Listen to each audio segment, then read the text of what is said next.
आज की कहानी धनतेरस की आखिरी खरीद। धनतेरस की रात थी।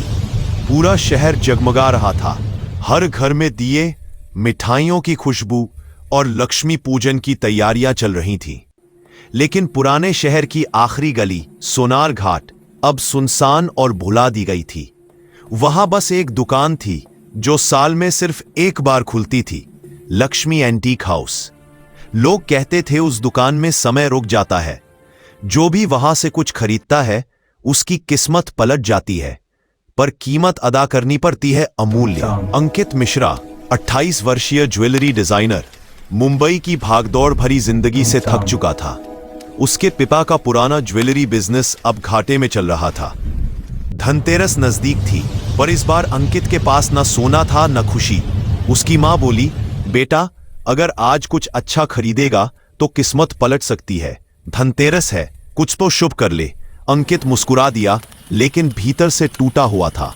वो बिना किसी मकसद के निकल पड़ा गलियों में। अंधेरे में बारिश की हल्की बूंदें गिरने लगी। अंकित एक सुनसान गली में पहुंचा और तभी उसे दिखी वो पुरानी लकड़ी की दुकान, लक्ष्मी एंटीक हाउस। दरवाजे पर धूल जमी थी, पर भीतर हल्की। वो अंदर गया। दीवारों पर पुराने सिक्के, पीतल के दीपक, तांबे की मूर्तियां, टूटी चूड़ियां और एक पुरानी देवी लक्ष्मी की प्रतिमा। काउंटर के पीछे बैठी थी एक बूढ़ी औरत। लंबे सफेद बाल, गहरी झुर्रियां और आंखों में अजीब सी चमक। औरत धीरे से, स्वागत है बेटा, देर कर दी इस साल। अंकित, आप मुझे जानती है? औरत मुस्कुराते हुए, जो यहां आता है उसे उसकी जरूरत से पहले बुलाया जाता है। अंकित चौंक गया।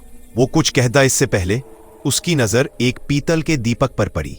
दीपक पर लक्ष्मी के चरणों की नक्काशी थी और बीच में खुदा था सौभाग्य। अंकित, यह दीपक कितना है? औरत, पैसों से नहीं, भाव से खरीदो। जो भाव शुद्ध होगा दीपक उसे स्वीकार करेगा। अंकित ने दीपक लिया और घर लौट आया। रात में बिजली चली गई। उसने वही दीपक जलाया। जैसे ही दीपक जला, कमरे में सुनहरी रोशनी फैल गई। टेबल पर रखा टूटा हुआ चांदी का ब्रेसलेट चमकते चमकते असली सोना बन गया। अंकित हैरान रह गया। उसने और चीजें रखी और सब सोने में बदलने लगी। वो हंसने लगा, अब सब ठीक हो जाएगा। अगले दिन से उसकी किस्मत बदल गई। क्लाइंट्स वापस आने लगे, पैसे आने लगे और घर में खुशियां लौट आईं।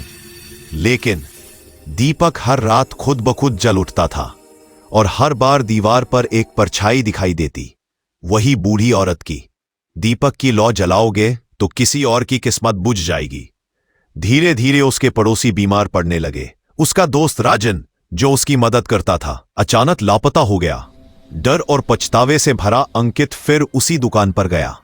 लेकिन वहां कुछ नहीं था, न दुकान न औरत, सिर्फ एक टूटी दीवार जिस पर लिखा था, यहां देवी लक्ष्मी का दीपक था।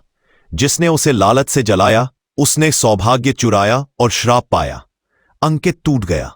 वो घर लौटा और दीपक सामने रख दिया। अगर किसी की तकदीर मुझसे छीनी है तो मैं वो लौ बुझाता हूं। जैसे ही उसने दीपक की लौ बुझाई, हवा में सुगंध फैल गई, चमेली और चंदन की।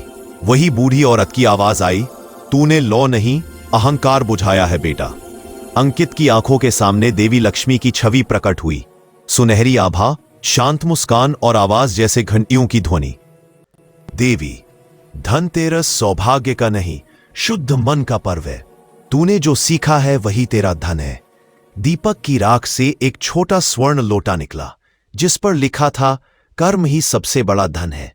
अगली सुबह अंकित जागा तो सब कुछ सामान्य था, पर घर में अब प्राकृतिक रोशनी और शांति थी। उसने अपने बिजनेस का नाम बदल दिया, सौभाग्य क्रिएशंस, और हर साल धनतेरस पर गरीबों को मुफ्त गहने और दीपक बांटने लगा। लोग कहते थे, उसके बनाए गहनों में अजीब सी चमक होती है, जैसे उनमें सच्ची आशीर्वाद बसी हो। अंकित अब मुस्कुराता था, क्योंकि उसे अब समझ आ चुका था कि असली धनतेरस सोने में नहीं बल्कि दिल की रोशनी में है। धनतेरस की अगली रात जब अंकित ने दीपक जलाया, वो दीपक अब भी वही पुराना था, लेकिन उसकी लौ शांत थी।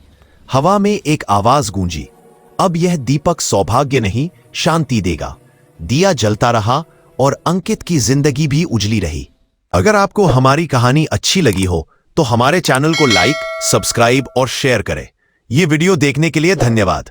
और हाँ, अपने कमेंट करना ना भूलें। आपके कमेंट का इंतजार रहेगा।